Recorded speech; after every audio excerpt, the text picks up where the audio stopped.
How's it going, John? It is going well tonight, Eric. How are you? Fantastic, actually. Fantastic. Yeah. That is good to hear. Good to hear. Good to hear. It's a good day. Good day. How was your Father's Day? It was very Did you pleasant. forget it was Father's Day? To be honest, I actually had forgotten that it was Father's Day. So it rained, but we had two options. There was the traditional Father's Day barbecue, outside, grilled meat, Father's Day thing. But I opted to go for let's try making chicken fried rice in my fancy new wok. Ooh, okay. For Father's Day. So we ended up trying that. And I've now done this twice, and I've gotten better each time, but my current problem is the rice clumps up too much. And it's probably because I'm not putting enough oil in it like you do, like restaurants might, but I don't want that much oil. So I'm trying to figure out how to make the rice not clump so much. But other than that, it was very tasty Father's Day. Interesting. Yeah. Well, I think maybe only tried once or twice to make fried rice ever in my entire adult life, and I don't even remember when that was. I can't help you out. Yeah. And also I don't fear the oil. So well, I've Googled things, they're like you make the rice of a medium grain rice and then you let it cool down first or let it sit overnight. You stick it in the fridge to dehydrate it, I guess. There's all these tips that they give you, and we're so far failed. Like I said, this one clumped less than the last time I tried this. The last time it was more like just a pile of mashed potatoes, but made out of rice and embedded with vegetables and chicken. This time it was actually rice, just clumpy rice with vegetables and chicken. Okay. So next time it'll be individual grains of rice with vegetables and chicken. So. And then the time after that, assuming a linear decrease in rice clumpage, the rice will just disappear. Yeah, because it'll go below the x-axis, it'll go below the x-axis. I was just going to say I'd open a Chinese restaurant and quit my job. That's pretty cool to have like a wok spot on your stove, though. My fancy new stove. That's cool. It is kind of cool. And so I try to use it at least once every couple of weeks. So because it was raining, we opted for, let's try this again. Okay. That's cool. Cool. I'll take it. Yeah. I took the boys camping. Okay. This weekend because it was 3-day weekend. We had Juneteenth. We did on Father's Day. Right. Yep. I was like, we have to have your Father's Day present to me is we're actually going to cook a fire, or we're actually going to cook over the fire. I mean, it wasn't like a lot of cooking. Real fire, even. It would have qualified as real fire for you. Yeah. Yeah. There's no gas involved. But yeah, it was good, but it was just me and the boys. So we listened to a book and nice. we played a lot of games, either iPad / I had taken a laptop / we took the PS5. So, it was, air quote camping. Air quote camping. Exactly. Yeah. I mean, glamping. We got pizza because you have to get pizza when you go to a beach town. We did not even go to the beach. Okay. I mean, but we did go get pizza, and I was a good dad. Every couple of meals of pizza, I made sure there was an apple or carrots involved. So, Okay. I like how you felt obligated to qualify that with, I was a good dad. and I only let them get 2 donuts when we went to the donut shop. And right. it's good. Yeah. My wife's always like, you feel sick whenever you come back from camping like that. When are you going to stop? And I'm like, someday, but not this day. That day it was good. It's not today. Exactly. Okay. And the bakery out there makes the best buttermilk donuts. Oh my gosh, they are just ridiculously good. So, we'll whatever. It's good. It was Nice. yummy. So yeah, that was fun. So that like consumed my, pretty much my whole weekend. We went to kind of a adult going away party for a friend of ours on Monday night. Once we got home, it took longer to get home than I expected. We were supposed to be there at 5. We didn't get back at home till 4:45, and it's a half an hour away. And after 3 days of camping, I had to go take a shower, and so we were late. We were an hour late, but anyway, it was all good. We were on camping time. But the pizza out there is really good. If I ever go to Long Beach, okay. If I ever go there, Chico's Pizza. It's one of those like red painted buildings with a Italian, painting of a Mario character on the outside of it.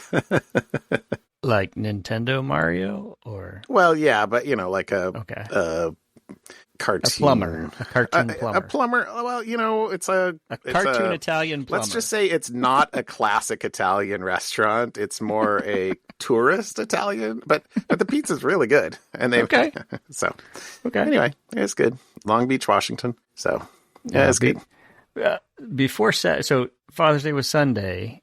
I had my nephew got married up in Seattle, and so on Friday. Yeah. So we took off Friday to go up to the wedding. A beautiful wedding. It was all outdoors.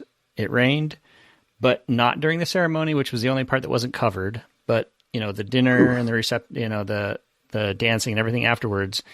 It's Seattle. They know what they're doing. Everything had tents and areas you could go, be outside but out of the weather. Undercover. It was a very nice, enjoyable time. To see That's my nephew awesome. and his new bride.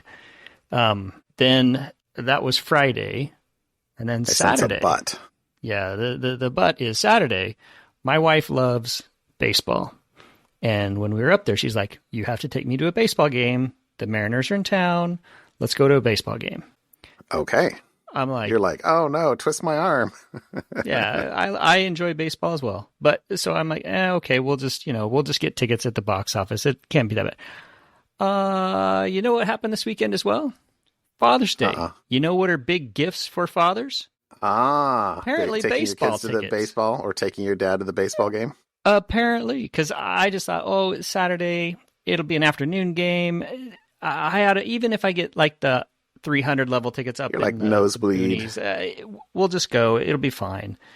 We go and we can't find any place to park. And the places to park are wanting $65, $75, $100 to park. Holy moly. And my wife's like, I'm not paying $100 to park. I'm like, I don't know where to park. Because we didn't even have tickets. And it's just massive crowds of people going in. And we looked online for tickets. And there was a lot of tickets for resale, and there were a few tickets that you could buy, but I'm like, I don't want to buy tickets and then not have a place to park and not, so I'm like, if we can find a place to park, then we'll go. There were probably, across the whole park, probably 100 tickets available on Ticketmaster, and there were a bunch of resale tickets, which would have been pricey, but anyways, so I failed my wife. We ended up not going because you decided it was not worth it. No.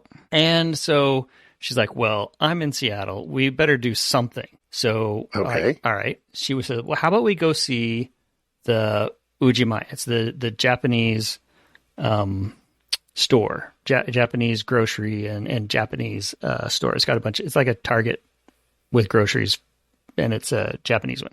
So the original is in downtown Seattle. We go into the parking lot, and it's not too far from the ballpark. Oh. So we get there, and there's people outside saying, no parking for no baseball game parking. We'll ticket you. I'm like, well, we're going to actually go inside. So we get a ticket, and they're like, you have to get this, stamped inside the store. Stamped. You have to actually buy something. I'm like, no problem. We can buy something. You're so like, we go whatever. in. We drove around in that parking lot for 20 minutes. Unable to find a spot. Every time a spot would open up, there were 3 other cars backed up and blinking to get in there. And so we left there. We didn't get to go. Oh, you're like, Number 2. The baseball analogy, strike 2. Yes, strike 2. And I'm on thin ice now because the 2 things she wanted to do while we were in Seattle, strike 1, strike 2. And so we're both kind of a little grumpy at this point. And it's Saturday and I'm like, well, should we just go home? And she's like, no, I'm here. We're doing something I haven't done before. We're going to do something fun. The Seattle Science Center is really cool. We've done all that. But my something fun is where we ended up. So you'll have to wait until the end of the show. Look at you and your foreshadowing. That's right. When we come back, I'll tell you what we did. When we come back from messing around, I will tell you where we ended up. Funny. All right. There you go. Okay. Well, that's pretty funny, dude. I saw you threw something in follow up. I did. I did. And it irks me. So not that the reason I threw it in follow up. The thing you threw in follow up is what. That's right. So the reason I threw this in here is because the comment I read, and I think it was, I don't remember where I read it. It was an email newsletter of some sort, but it referred to after the debacle that was the .zip and the .move domains. Yeah. Google Domains is being sold to Squarespace. And I don't know that is actually has anything to do with it. It was just snark in the newsletter, I suspect. Yeah.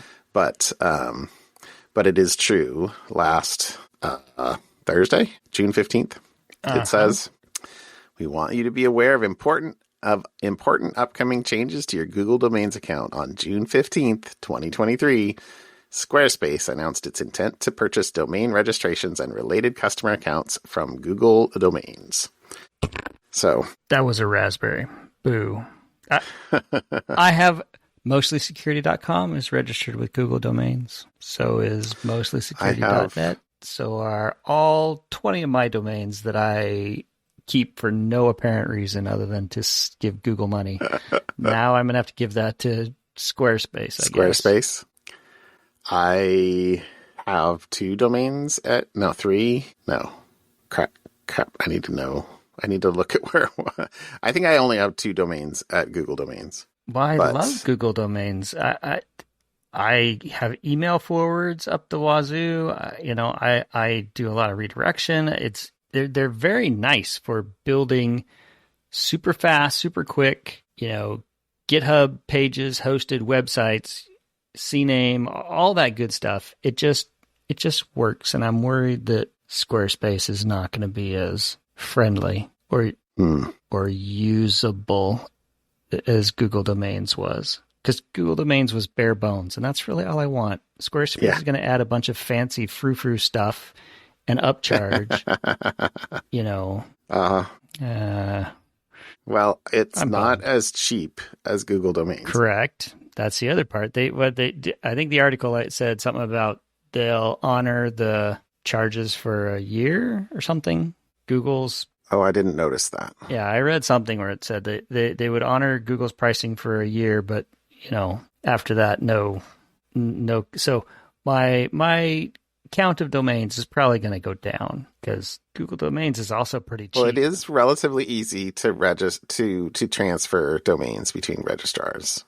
Most of the domains that I hold are at Hover. I don't know if you've ever done anything with Hover, but no, they're not like super duper cheap, but they are also very easy to use, and they're kind of, I think, known for being developer friendly. And I could show you at some point if you're ever interested, but yeah, maybe I'll Google it. But I did the Google Domains for a couple things just because it was click click click. I needed Simple. it right then and there. Yeah. Well, and one thing that's always cheap. Logged in on my machine, Google. So yeah. I just go. I don't have to log in with any other website. I'm disappointed. Anyway, so I am sorry to be the bearer of bad news, but I threw it in follow up because the snark had mentioned .zip and .move, which we had talked about a couple weeks ago, and I was like, oh. And when I threw it in Slack, you were like, no. I did the Darth Vader no. Yeah, exactly. Yeah. So, right. I'm sorry. I'll have to cope. Yeah. There you go. That was my follow-up. Okay. How about a topic? All right. So I saw this on, I know I don't think you do Twitter. You don't Twitter much anymore. I have stayed off the Twitters. So I have not. I still use Twitter, and this one caught my eye. So Ray Redacted, security personality that I follow on Twitter. And apparently this is not new, but he ordered, if you go on Amazon.com or Walmart.com or any of these websites, you can get the deal of a century, right? It's that if it sounds too good to be true, it probably is. 32 Pop-Tarts for $12. Hey. Gee, sorry. Do you feel seen? Too soon. Too soon. No.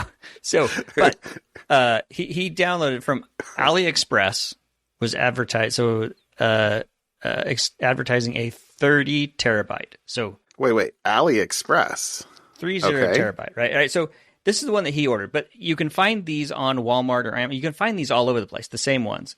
He went and bought it for $30 off of AliExpress. So, and then he popped it open because wait, $30 for 30 terabytes? Yes. Too good to be true, right? So, can I sell you 100 Pop-Tarts for $15? You're just gonna just drive that one in. Sorry. Twist the knife on that one. Twist. I'm just gonna I'm gonna make sure that you have to eat a cinnamon Pop-Tart. Yeah. Oh. I just sorry. That is way inside baseball. That's ill. Now I just threw up a little bit. Anyway, so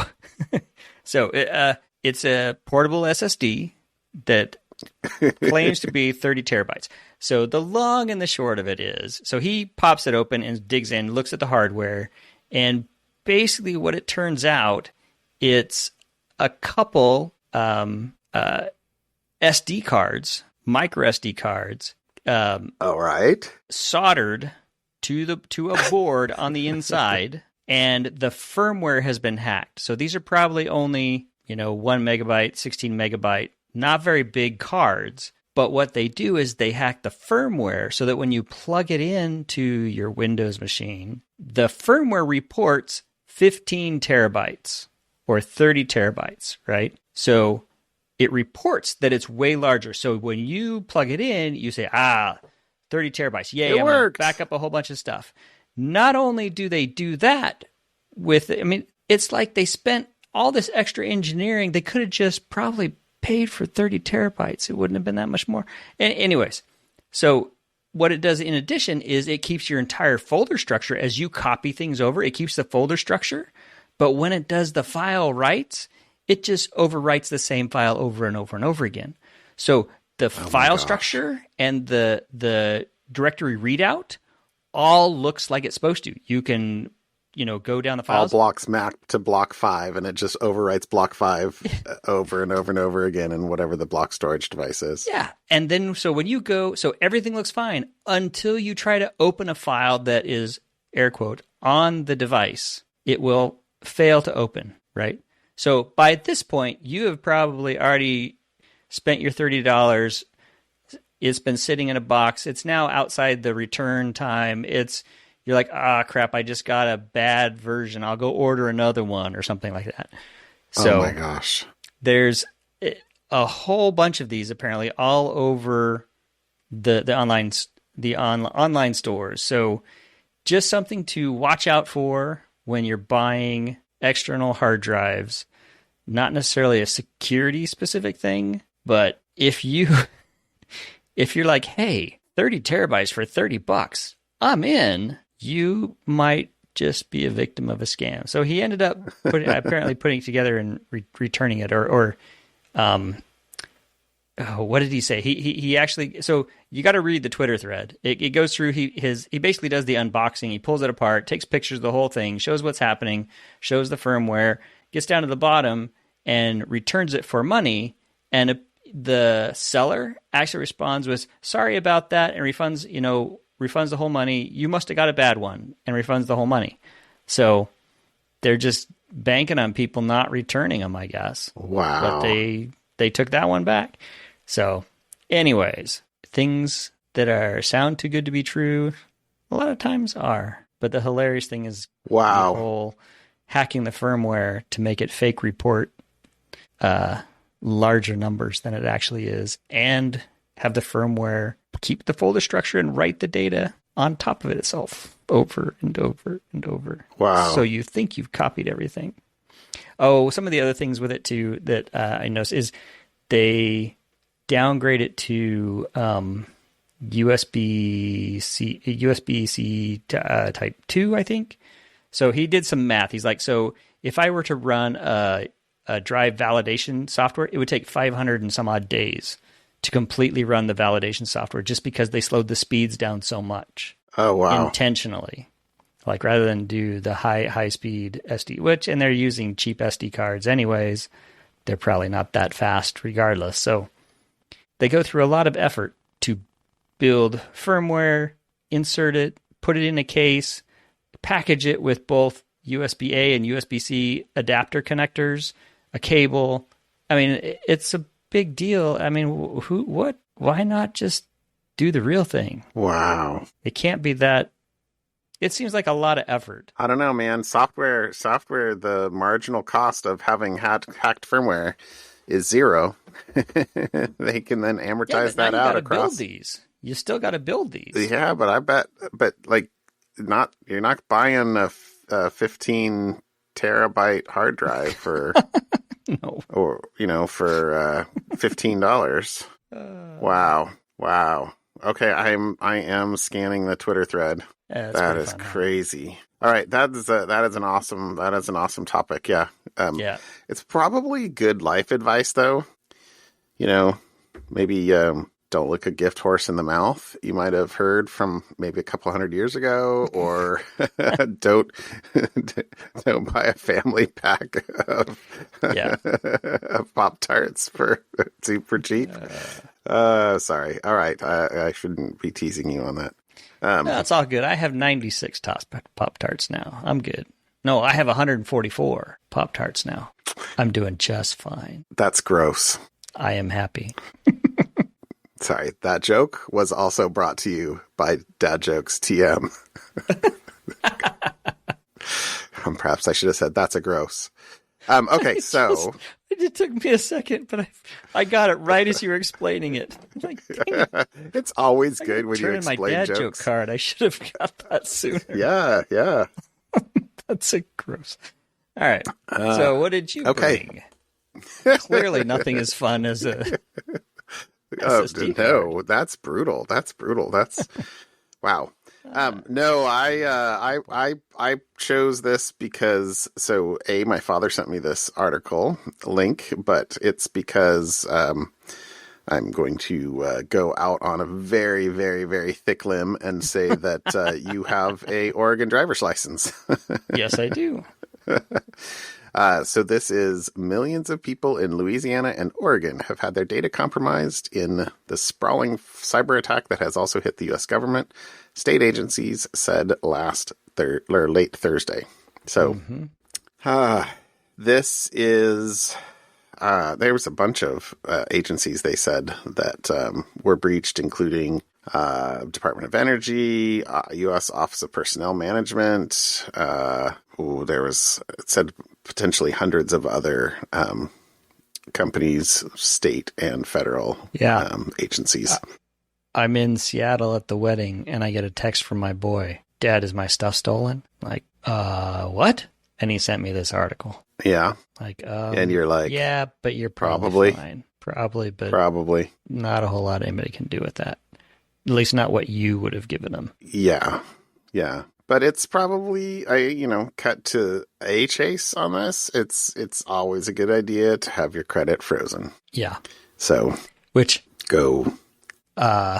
Sidebar, when we bought my wife's new car, we go to get a financing. And like, you need to unfreeze your credit. I'm like, what? I realized I had frozen it years ago and haven't needed to get any kind of thing like auto loans or anything. since before the pandemic, and I had forgotten about it. So I spent 10 minutes trying to figure out, how do I unfreeze it again? So, anyways. Yep. Keep your credit frozen. Totally. Good plan. I unfortunately, then they spam you with emails for, anyway. Yeah. So does everyone else. So let's see. It says it affected 3.5 million Oregonians with driver's licenses or state ID cards. There aren't that many more people in the state of Oregon. 3.5 million is about the population of Oregon, isn't it? I'm going to go, yeah. You can look that up while I'm talking. Fast follow-up. 4.2 million. Let's see.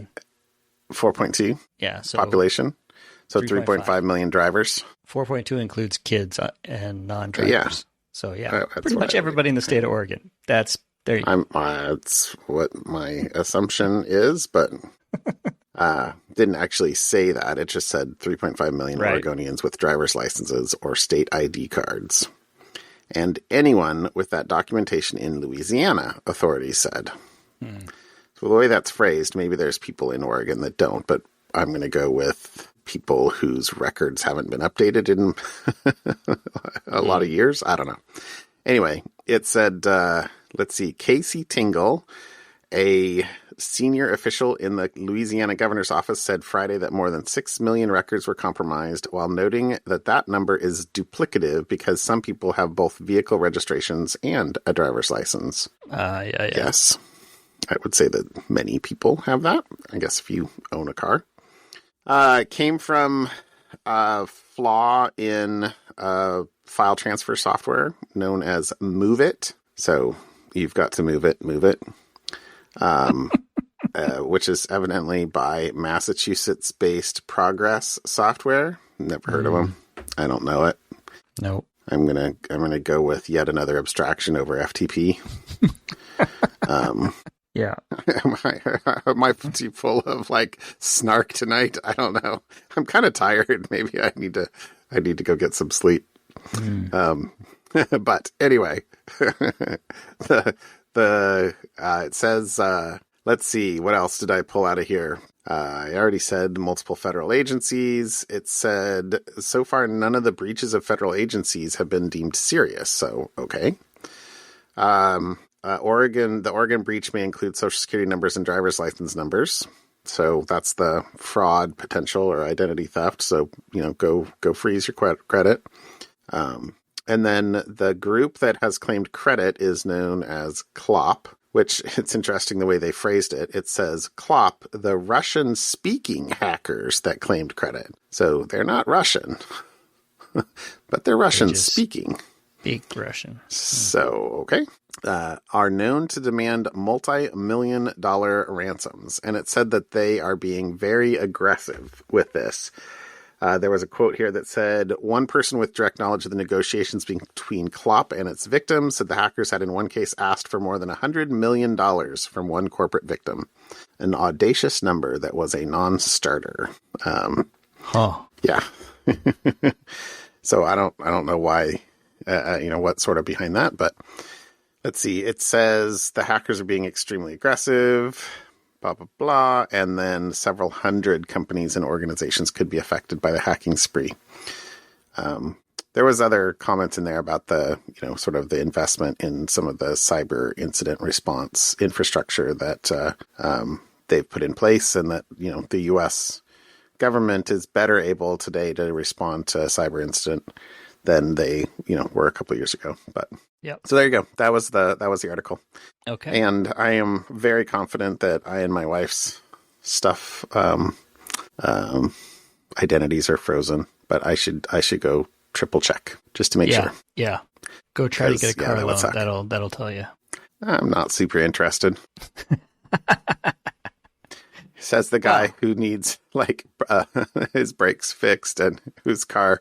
I'm sorry, it's probably got 310,000 miles on it. And that's not what the odometer says, but because the odometer doesn't work. I know, it drives me crazy. I don't know what. Okay, anyway, don't tease me about my car. It's a sore spot. No. Well, let's talk about cars. Okay. I had mentioned. Oh, is this your something fun? Yes, my something fun. I saw that. Yeah. Okay, so that is America's Car Museum. Uh-huh. I read that as America Scar Museum. I thought you were going to a scar museum, and that's something about.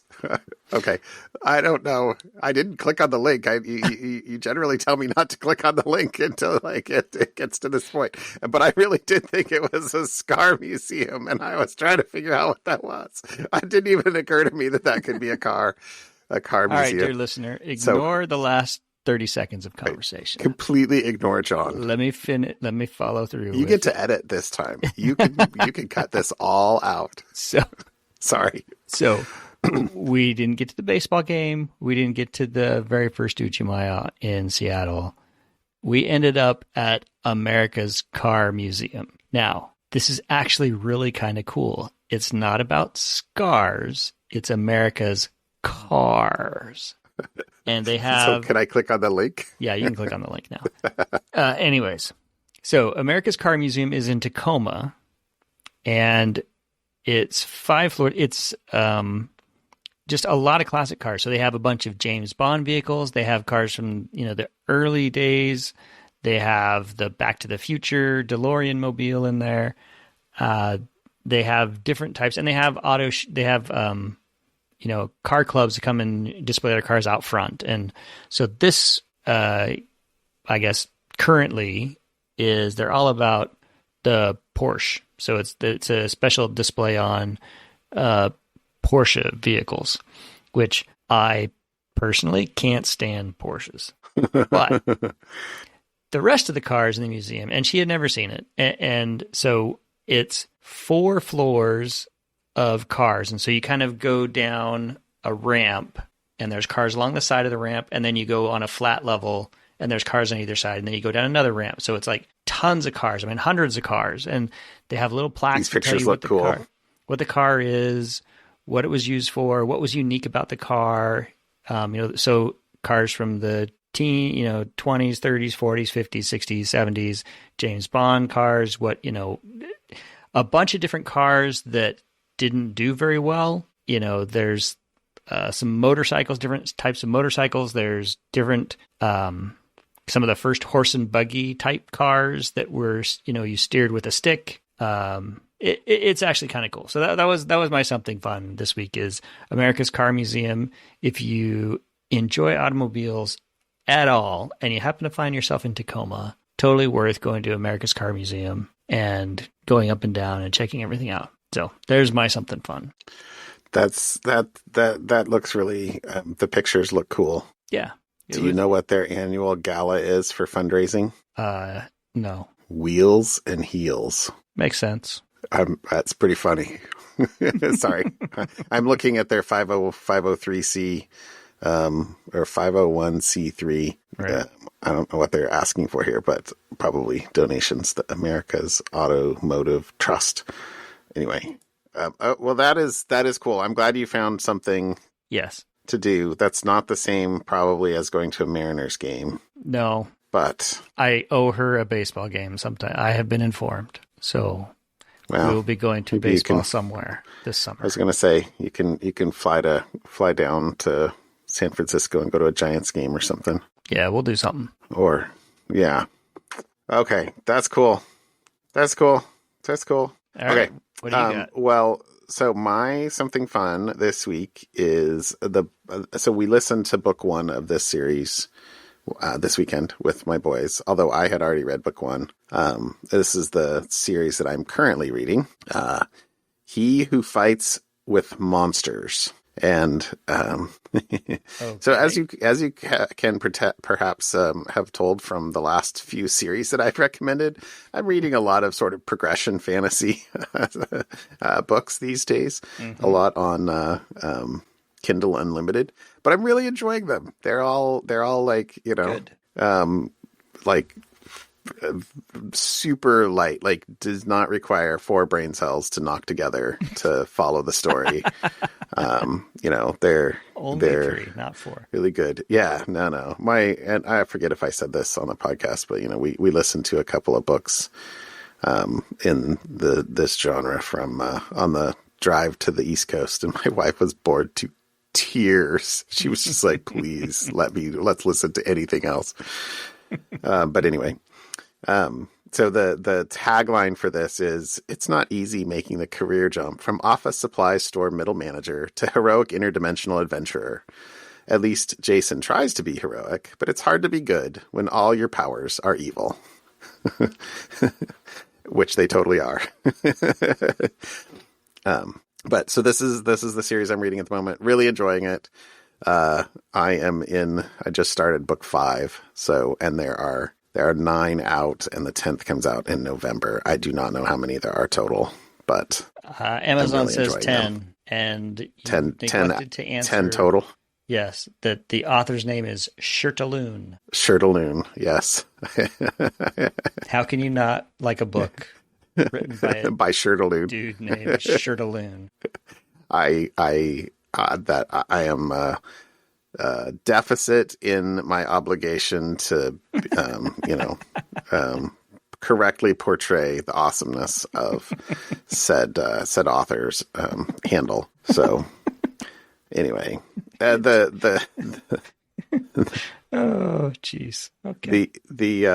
I put that Wikipedia link in there that I could see that you just clicked on, which is I think all these series are kind of, same as Cradle, are related at least, or descended from this, and I don't know how it's pronounced. It's a Chinese word, Shansha. That sounds right. Shansha. Xianxia, which basically is let's see, what does it call? It literally meaning immortal heroes, a genre of Chinese fantasy heavily inspired by Chinese mythology and influenced by philosophies, blah, blah, blah. The main characters, like the letter characters forming Shansha, are Zhan and Sha, blah, blah, blah, blah, blah, spirit god and or someone who has obtained immortality or extraordinary longevity through self-cultivation to become a kind of transcendent being. Sha is usually translated as hero or vigilante, but specifically implies a person who is brave, chivalrous, righteous, and defiant. So, okay. Anyway, they basically, let's see, what would you call them? The acronyms that I see used online for people way younger than I are OPMC, as in overpowered main character. But it's awesome. You're like, I don't know. It's like putting yourself in the shoes of somebody else, or just, it's the whole thing of like fantasies of winning the lottery and what would you do if you had all this power and blah, blah, blah, blah, blah. But anyway, He Who Fights with Monsters is what I'm currently reading now. I'm really enjoying it. I'm going to go try and get another hour in before I go to bed once you and I hang up. So definitely something fun for me. So there you go. Very cool. All right. I don't know if I will add this to my reading list yet. I'm still working through some other books, but yeah. It's okay. You have not failed me in your recommendations to date. Yeah. You finished. Was that other one? Paternus. You finished Paternus. Yes, I did finish all those 3 books. Fascinating, right? Concept, right? Of kind of tying in, gods from various different cultures, and you find out that it's actually the same actual person, people across the ages, or creatures across the ages. And anyways, it was a lot of fun. It was a good series. Yeah, it was a good series. I don't remember if that was the last one I recommended for books, but it was. Anyway, it's good stuff. Good stuff. All right, Eric. All right, dude. Have a good night. Have a great night. Yep. I will talk to you later. We'll see ya. Bye. Bye.